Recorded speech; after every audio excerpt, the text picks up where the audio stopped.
कि Rafale jets हैं, बड़ा चर्चा था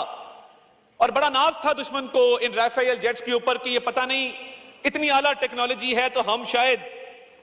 पाकिस्तान का नाकाबिले तलाफी नुकसान कर देंगे, खुदा ना खास्ता। मगर जब उसने पाकिस्तान की तरफ मैली आंख से देखा और इरादा किया कि पाकिस्तान का नुकसान करे, हमारी आर्म्ड फोर्सेस का रिस्पॉन्स बेफिटिंग था। और ये जो तैयारे गिरे हैं, ये सिर्फ तैयारे नहीं गिरे, ये पूरी भारतीय कौम का गरूर गिरा है, उसका नाज गिरा है, भारतीय कौम का मुराल गिरा है इन जहाजों के साथ। और ये राफेल कंपनी वाले भी पूछते होंगे इनसे कि तुमने तो हमारी भी रेपुटेशन खराब कर दी,